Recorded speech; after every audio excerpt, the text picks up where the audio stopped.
जय श्री कृष्ण दोस्तों। आज मैं आप सबके लिए लेकर आई हूँ आशा साहू जी की लिखी कविता दाग। दाग जो किसी को पसंद नहीं आता, कहीं भी पसंद नहीं आता, न सूरत पे न सीरत पे। तो आइए सुनते हैं आशा साहू जी की लिखी कविता दाग, मेरे यानी श्रुति चौधरी की आवाज में। दाग। नई उम्र के उन सुहाने सपनों ने न सिर्फ मेरी जिंदगी में दाग लगाया था, बल्कि मेरे जीते जी मुझको ही खुद औरों के लिए एक बदनाम दाग बनाया था।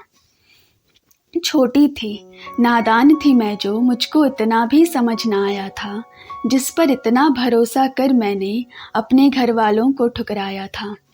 हैवान था वो राक्षस बहुत बड़ा, उसके प्यार में मुझे इतना भी नजर न आया था। बस कुछ पैसों के खातिर उसने मुझे जिस्मों के बाजार में बिकवाया था। बेचकर मुझे उन जानवरों को उसके दिल को बड़ा सुकून आया था। बस कुछ चंद पैसों के खातिर उसको मेरा ख्याल तक न आया था। पाकर अपनी मुंहमांगी कीमत उस फरेबी ने मुझे उन शैतानों के हाथ पहुंचाया था।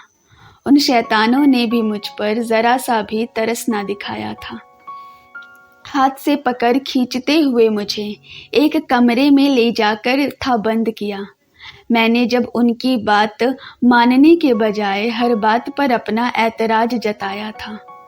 बंद करके कमरे में मुझे 2 दिन तक भूखा प्यासा तरपाया था। फिर भी जब ना माना मैंने उनका कहना, तब उन शैतानों ने मुझ पर हाथ भी उठाया था। मजबूर थी मैं, थक गई थी मैं, क्या करूं इन हालातों में, कुछ भी समझ ना आया था। मेरे अंतर मन ने ही मुझे हराया था। नहीं कर सकती थी सामना उन सबका मैं, इसलिए उन शैतानों के आगे मैंने अपना ये स्वाभिमानी शीश भी झुकाया था। कमजोर थी मैं, बेबस अकेली खड़ी थी मैं, उन शैतानों ने भी मेरी मजबूरी का खूब मजाक उड़ाया था। करके बेआबरू भरे बाजार में मुझे आदमियों के बीच दर बदर भटकाया था। पहली रात को जब इन शैतानों ने मेरी नथ उतराई का दाम लगाया था, तब देख कर सबकी गंदी नजरें खुद पर मेरा दिल भी जोरों से घबराया था।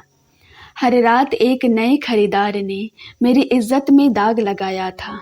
रोती गिड़गिड़ाती मैं उनके आगे, उन हैवानों को भी मुझ पर जरा सा तरस न आया था। इस दाग से बचने का मुझको बस एक ही उपाय समझ में आया था। करके खत्म खुद के इस जीवन को ही मैंने इस दाग से छुटकारा पाया था। तो आप सुन रहे थे आशा साहू जी की लिखी ये कविता दाग, मेरे यानी श्रुति चौधरी की आवाज में। ऐसे ही कविताओं के लिए कविता संगम को सब्सक्राइब करें, लाइक करें, शेयर करें, कमेंट करें और ऐसे ही बने रहें। धन्यवाद।